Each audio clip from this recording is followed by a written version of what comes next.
So after leaving cert? So after leaving cert, I had put culinary arts on my CDO form. So I wanted to go to, or I thought, I thought I wanted to do a 4-year culinary arts degree in DIT, and I think I missed out by like 10 points on that place. So I got my second choice, which was culinary arts in CIT down in Cork, and I realised that I was going to be, because my birthday is in November, I was going to be 17 and moving away from home, and I wouldn't be 18, so wouldn't be able to go to bars and meet people and have an adult life in the city yet. That is the honest to God. So the drinking age was what? This is, thank you for revealing that. Yeah, big reveal. Yeah, this big is reveal. News to me. This is right. News to me. Oh, there's a better part though. The story gets better. So after doing that, after realising that, I deferred the place in CIT, and so I would have it kept for me for the next year. And I decided to go and study a PLC course, FETAC level 5, down in Kinsale College, which has a wonderful drama course run by Belinda and Ian Wilde. Shout out to Belinda and Ian. And part of the reason I did that course was because 2 of my oldest friends were already in the 2nd year of that course. And one of the other reasons was because I thought that if you don't really know what you want to do and you're not really sure, at least a year of stage training would always come in handy, and I really enjoyed that course. I ended up staying to do the level 6 of that, which is in classical acting. The first year is like an introduction to theatre and drama, and I ended up staying around and doing the 2nd year of it as well. And for me, those would be 2 of the years in my life that I am most nostalgic about, most fondly remember, and also where I felt I learned and grew the most as a person, for lots of different reasons, because of being out of home and having to cook your own meals and wash all your own stuff, even though I was budget. And budget as well, yeah, that was the other thing, handling your own finances as well when you have a grant coming in and to make it to the end of the month and whatever else, doing all those sorts of things. So I really enjoyed those 2 years, and I remember that being very fun. And I did get some professional acting work afterwards. I did find the whole auditioning process in acting quite arduous, and the fact that after college I moved back up here, I didn't really pursue acting work in a serious way, but I have always used it. It was fantastic, and for us as a family going up to see you do the improv and the pieces you wrote yourself, and Macbeth and The Tempest, they were amazing performances, and it was great exposure to the younger members of the family to say, we all think that Shakespeare is cool, which is not something that a lot of people who sat through English classes think, sadly. It's true, and I remember, just because I like English, I remember liking Hamlet in school, but I remember we went to see we went to see a performance of it down in Wexford Opera House when I was jumping back to being in 5th year in school. And myself and one other person on the trip and my year had about 110 people in it, I think. And we took 2 coaches down, so there must have only been a few people who didn't go down. Myself and one other person that I talked to, and I asked around, I tried to get as many people's opinion as possible, who actually enjoyed or was interested in watching the play. And there was nobody, and that's fine. Like Shakespeare. For everyone else, it was a day out of class and a bus trip with their buddies. Absolutely, yeah. And look, this is it. Shakespeare. Which is educational too. It is educational too, and but it's sad that Shakespeare's ruined for people. Yeah, absolutely, it's ruined because it's taught academically, and it's supposed to be seen and it's supposed to be it's not only that, but if people realised how hilarious it is, even the tragedies have it's all innuendo and horrendous jokes, it's all bodily part jokes and stuff. Terribly bawdy. It's terribly bawdy. Down with that sort of thing. So that is cool to hear that the younger kids actually enjoy Shakespeare now, because partly from singing those kind of performances. Yes, I think we brought to it, and it wasn't just for supporting, pushing, but it's also that it's great fun. And so after Kinsale? After Kinsale, I think I moved back here, and I was doing, like a lot of artistic people would, part-time work when I could get it in the career that I'd chosen, so acting. So I would go down to Cork and stay and maybe do a play, or I would go to Dublin and do some work. You did another Shakespeare in... I did As You Like It with the same crew from college as well. I went down to Cork to do that. and I was living back up here around Carlow, and then I did like one of those scary Halloween shows where Mum loved that. No, like it was fun. Like 5 weeks of just getting to scare people for a living. Like it was great fun. People were paying to come into a house, and you know, Oisin and other people would jump out of them, and you know, yeah. Okay. Just for context, scary movies aren't my thing, and paying for someone to scare you, I've never seen the attraction. But you know, horses for courses. I actually don't enjoy them either, though. I've never liked horror movies, and I've never liked the feeling of being scared. I definitely wouldn't pay the money for the ticket to do it, but it was cool work. It was cool work, and it was the Irish rugby team came along to get scared. It was in the performance. People. Yeah, the performances were in at the RDS, so it was cool. You'd be like standing outside having your cup of tea and taking off whatever makeup you had on or something, or your mask or whatever, and getting some fresh air out one of the fire doors. And I remember seeing the Carney brothers pulling up like and being mobbed for autographs and stuff. So that was cool. You got to see like the Leinster rugby team going in the back where you were working as well. And that was also a good experience as well. It was cool to meet some more people in the acting world there as well. So we have this prop of your guitar here. So we need to speak about the music. So the music, the lovely bit of music.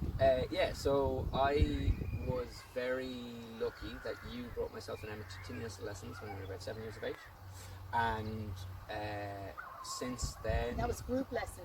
First of all, Shay Hannon taught you. Shay Hannon taught you Féileacán and a few That's tunes. true. Yeah, that's very true. And then maybe the next year, when you were 8 and 9, Lorna Maher had a group class in Tullow, and you were able to go in. Yeah. And it was amazing. But she was a primary school teacher, so she was well used to managing groups. She taught a line of recorders and a line of tin whistles and a line of keyboards, and am I imagining that there was also piano accordions, but she was able to teach a group class of tunes in one room. It was fair play to her. She's brilliant, absolutely brilliant.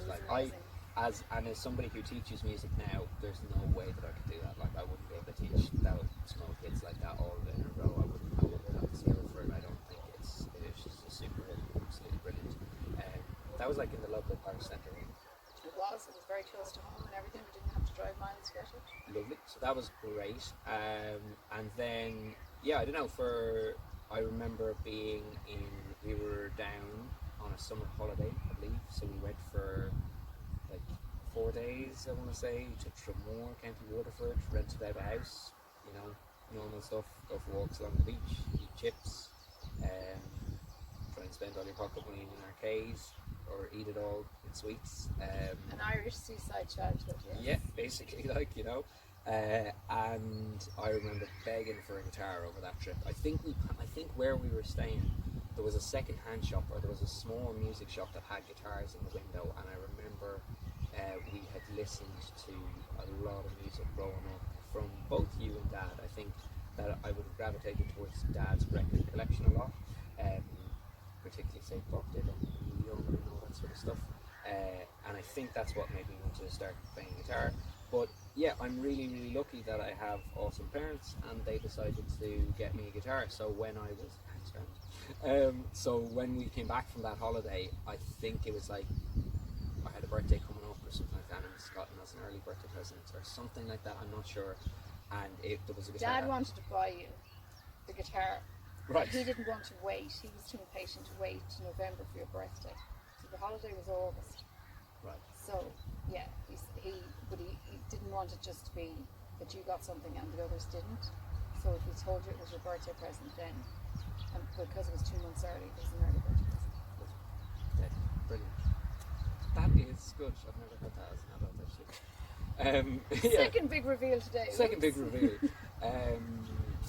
So I was really lucky that I had a little half size, it was 3/4 size, so I had a 3/4 size steel string Western acoustic, and just played it till my fingers bled, so to speak. I remember just playing it a lot, and really enjoying it. And then, do you remember what age you were? That was one of your years not being in school, so you had a lot of time. It was before school. It was before school for sure.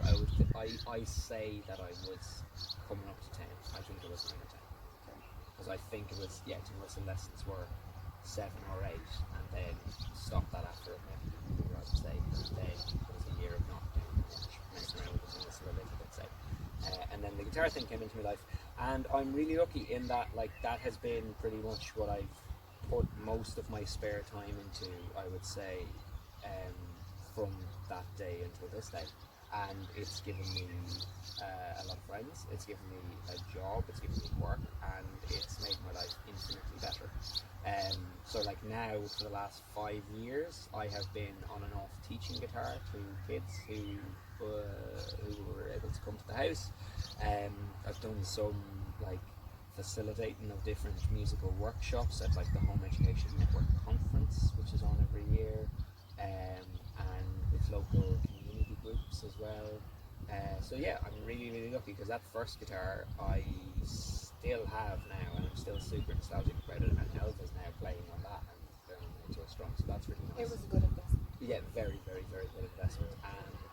And yeah, I played that for like 10 or 11 years, and then bought this guitar myself because I needed something that was good enough upgrade when I was like 21. And do you want to talk a bit about learning other languages and travelling? Learning other languages and travelling. Okay, yeah, so I was always fascinated with language and the way words fit together. I can always remember really like observing people speaking and being like, oh, that's amazing, people speak. I really kind of got the language bug when I went to the Gael Talk that time, because I just thought it was so cool that you can express something in another language and there's no way that you can say it in your mother tongue, mine being English. Like, you know, there's certain words, I don't know, like, there's loads that I can think There's of. just expressions in Irish that can be approximated, but not adequately translated or Absolutely. accurately The translated. idiomatic And expressions. all languages are like that. Like, as we tell ourselves that the Inuit have, I don't know, 40 words for snow. And Yeah, stuff exactly. like that. Yeah. So I've always been really, really interested and fascinated with that. I inherited a love of France and French culture from primarily Dad as well, I believe. So he was always obsessed with Paris and always thought the architecture was so cool. And we went, myself and Emma went And on. the food. And the food, yes, and the food, of course. And French people. And French people, and everything, pretty much. And maybe the wine, I'm sure. Yeah, wine. He taught himself to like olives when he didn't like olives. We went on a holiday once and we both disliked olives, but we said by the end of this we will learn to like olives. So we started with the green and then turned into Olive connoisseurs. olive connoisseurs and like the darker kinds and kind of Kalamata then and whatever. Yeah. Okay. Academic French is not the way they speak in the country. It's not like the vernacular that everybody will use in their day-to-day. And I am lucky enough to have spent 3 or 4 months living in France now. And it would have been longer if Betty hadn't died. Yeah, absolutely. Yeah, I came home because Dad passed away, like, you know, and I probably will go back and live there at some stage in life. Don't know. I really like it. I've also been lucky enough, so like my French is functional now. I would say I'm not fluent because I don't practice, but I did get some really good use of the grammar that I would have learnt in school, and I remember being really kind of pig-headed about being asked to pass French because I failed the mocks because I wasn't studying enough at the Leaving Cert. Hold my hand up and say I wasn't studying enough. But anyway, I remember kind of turning it around and getting a B then in the Leaving Cert French because I really wanted to. In honours French. Because your teacher said a couple of months beforehand he has to drop out to pass Yeah. because he can't do it. Yeah, and I was like, okay, well, with all due respect, it's my exam and I can fail it if I want to. So, yeah, and I wasn't trying to be... It's my exam. Pretty much, yeah. I hear a song. Yeah, there's a song in there somewhere for sure. So there was that with regards to French language and French culture. I was lucky enough to have one of the jobs I've had before I moved to France, maybe end of 2014, started 2015, I think. I started teaching English with a company called Maserlanda, who are now called Shamrock Educational Services, I believe. So shout out to Siobhan O'Donnell Byrne and Fernando there. They needed English teachers based around Tullow. Tullow's quite a small town. I doubt there's a huge amount of English teachers who aren't already teaching in school or whatever. And I had never really done it, but I was like, yeah, I can teach. And I had already been teaching guitar for a year or two at that stage, so I was like, okay, I'll try teaching English. Why not? And so I started reading up about TEFL and all that sort of crack. And from that, I picked up an interest in wanting to learn Spanish then as well. So from teaching English to Spanish kids, I would have passable Spanish. And like I went to Valencia summer before last and was able to do all the asking for directions, ordering coffee, whatever it would be. Yeah. And I kind of didn't realize, it was very funny because like before I went I was like, my Spanish isn't good at all, and then I realised when I was there, I was like, oh right, actually just from knowing a bit of French and knowing how languages fit together then from already having studied it, it's like, oh yeah, actually I can make this happen. But you also had a French pen pal when you were quite small, except her That's English true. was perfect. Yeah, which is a bit of a trouble because like She never wanted to speak French to you. No, not at all, because my French at the time, and still probably, I sound like a 14-year-old, like talking like, you know, it sounds not very well put together at all, whereas her mum lectured, she taught at university level English teachers who were going to teach English in French high schools, basically. So she was, yeah, her English was exquisite, and she speaks it with like no accent at all, like it's amazing. So yeah, She was really fluent before she was 10.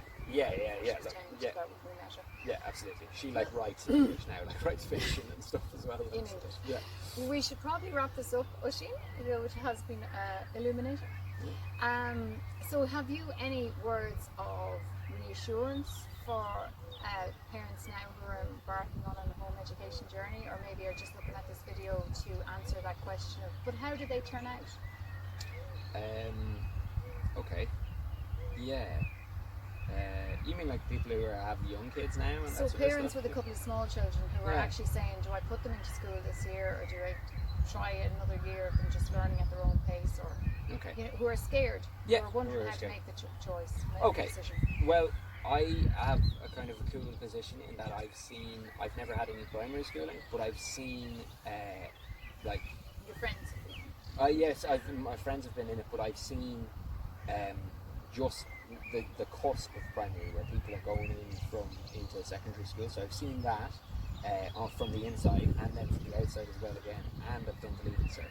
And I, to this day, have been what I would consider relatively successful in that I have made money predominantly from doing things that I like, and I have never put myself into serious debt as an adult.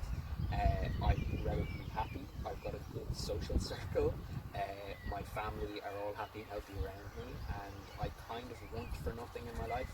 And being in school in no way, I would say, contributed. Like it didn't contribute as much as other things have in my There's life. nothing tangible you Yeah, can say. If I hadn't been to school, I wouldn't have that in my life.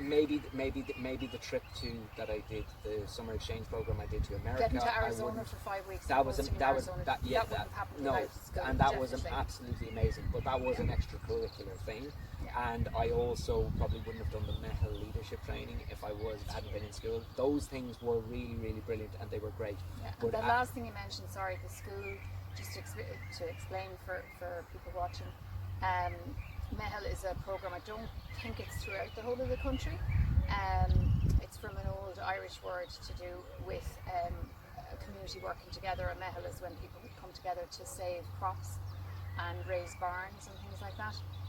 But in the Irish school program that you did, it meant taking fifth year students and training them to be mentors to the first years and being sort of their ally if they were really struggling in school. So as part of the whole, having a buddy system, a mentor, and someone, if you felt you couldn't speak to your parents or your teachers about a bullying situation or an unhappiness situation at school, that you at least had an older student in the playground of the school or on the soccer field who you could go and chat to. So it was a really important program to help with the unhappiness and the mental health issues that a lot of people suffer.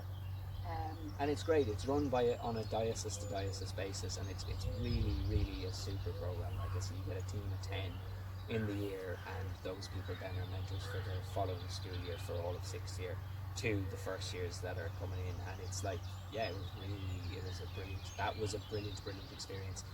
I know I said we were wrapping up, Yeah. but you haven't mentioned anything about barista training and coffee shops. Oh yeah, I haven't mentioned anything about coffee shops. It's hard, just so You good have at so many things on your like, CV you know. to allude to. No, seriously, it's funny. So I remember when Emmett was in college, because he was living in a kind of very hipster area in Rathmines in Dublin, and coffee was a huge thing. So when I would go and visit him, or stay there if I had an acting job in Dublin, or just go up and have the crack for the weekend or something like that, I remember we would go out for coffee, and I remember really, like, I always enjoyed a cup of coffee, but really falling in love with specialty coffee and thinking how amazing it was that those little that people grind up and then you get this drink that everybody loves and just kind of makes people happy first thing in the morning. So I remember thinking that was really, really cool. So in 2017, when I was kind of looking, I had finished a job, a research job in Shakespeare, and I wanted to, I had the training paid for by that job, so that was brilliant. I went and trained as a barista, so it was a 3-day professional training up in Dublin Barista School, and from that I got work when I went to France. I got work in bars and restaurants, making coffee basically, and doing waiter sort of stuff. And when I came back here, after Dad had passed away and moved back home from France, after a while I decided to have a part-time job. I was kind of looking for something to do again, and there was a cafe run by the lovely Helen and Lorraine Whelan / Demetrio that was just after being set up, called Thrive Cafe in Tullow. Anybody who wants some healthy organic food, please go and check that place out. It is absolutely amazing. No product placement. Yeah, no in product this video, placement I at all. swear. There's no kickbacks, I swear, lads. I But wouldn't mind free coffee when next time I see you, yeah, Helen. no, but I worked there for 2 years, kind of part-time, and it was a really, really great experience. I learned a lot about healthy eating. I learned a lot about, well, I already was pretty good at the whole customer service thing, but it's something I really, really enjoyed, and it was a great way of having a few bob coming in and being able to have flexible hours and And it whatever feeds else. back into the whole thing about the fact that you were interested enough in food, but culinary arts down in Yeah. 6th year on your CAO, and you've become much more like since you've worked in Thrive, you have a lot more influences on the kind of things that you're cooking at home, and a lot more. There's just so much garlic in it. There's so many spices. Yeah, it is. You almost need a second spice rack just to keep up with it, like there, you know. But Dara turned so many of his T-squares into a fantastic spice rack, and now Yeah, that's brilliant. rolling under the weight. So. yeah, so that's been brilliant. But yeah, I think that's a really important point. Getting back to So any advice? any advice to people, I would say that whatever pepper's okay. Pepper. Here, girl. It's all good. Thanks for Pepper. chatting. Thanks, Pep. It's Neighbours, okay. darling. Thanks, Pepper. Neighbours. It's all good. Okay, so advice for people who have small kids now. I would say there's a couple of things. Is that if you allow somebody, if you provide opportunities and allow people to kind of be who they are and follow the path of least resistance for them, and Least resistance? You mean learning doesn't have to be boring? no, I would actually say part of the reason that I have multiple different things that I'm quite good at is because of that. Is because it's really important if you're going to get good at something to be able to kind of go in depth with it and really immerse yourself in it. I suppose it's actually very similar to language learning. Like my language has improved massively from going to a place like the Guelph or going to France. They didn't improve. Immersion rather than book learning. Absolutely, yeah. So I think if you immerse somebody in something and they're already interested in that thing, they're kind of naturally just going to want to do it the whole time anyway. They're going to get obsessed with it. Like, it's the way we do things. If we as adults now were to win the lotto and somebody was to say, what would you spend your time doing? There would probably be a handful of things you would get obsessed with and just do most of the time because you really, really enjoy those things. And I just don't really see why there has to be this whole middle period where it's kind of like, cool, right, you're in first class, now you're getting ready for second class, now you're getting ready for third class, to get ready for fourth class and get ready for fifth class. To be honest, it seems to be a little bit of a kind of a, I don't know, drip feeding information to people. And not only that as well, nowadays all the information that you could possibly want is online. Like, if you one to know a fact. You don't really need to know things by rote. I think the skills that are now really important in the modern day world are like how to have a good conversation with somebody, how to cook your own food, how to wash your own clothes, how to maybe build a home, either actually build the house yourself with your own two hands, or how to run a home, how to have an organic garden, how to exercise and keep your body well. All of those things are far more important than anything that people could learn academically in my mind. And if you look after those things, the funny thing is that people then actually are kind of freed up to be able to just pursue, I don't know, higher things, or intellectual pursuits, I suppose, or not even necessarily highly intellectual things they're interested in doing. I think that's a good place to end. So thanks a million for chatting to me today, coming out of your music room to give us the benefit of your wisdom. Thank you very much. Cheers. Cheers. Jim.